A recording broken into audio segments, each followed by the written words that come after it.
এ কি, আপনারা কারা আর এখানে কি করছেন? আসলে বাবা, ও আমার মেয়ে জিয়া, ওর সাথেই তোমার বিয়ে ঠিক হয়েছে। ও আচ্ছা, কিন্তু আপনি এরকম সাদা শাড়ি পরে আছেন কেন?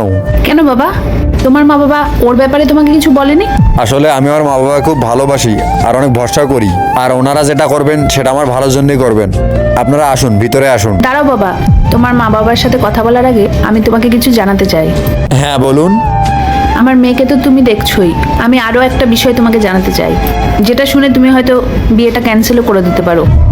আচ্ছা বলুন, কি বলবেন? আসলে ওর বিয়ের কয়েকদিন পরেই ওর হাজবেন্ড এই পৃথিবী ছেড়ে চলে যায়। এরপরেই ওর শ্বশুরবাড়ির লোকজন ওর সাথে ঝামেলা শুরু করে, কারণ ও নিজের থেকে বাড়ির কোনো কাজ করতে পারতো না। তাই জন্য ওর শ্বশুরবাড়ির লোক ওকে ঘর থেকে বার করে দিয়েছে। তারপর আমি ওর জন্য অনেক সম্বন্ধ খুঁজেছি, কিন্তু কেউ ওকে বিয়ে করতে চায়নি।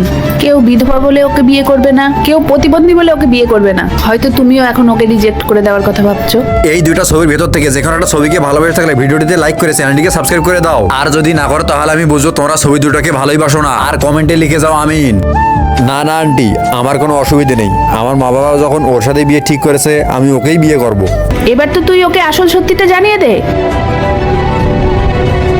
এসব কি? হ্যাঁ, তুমি যা দেখছো তা একদম ঠিক। আমি পঙ্গুও না, আমি বিধবাও না। এই শ্বাসটা সম্পূর্ণ মিথ্যে। কি? তাহলে তুমি আমাকে এতক্ষণ ধরে মিথ্যে বলেছিলে?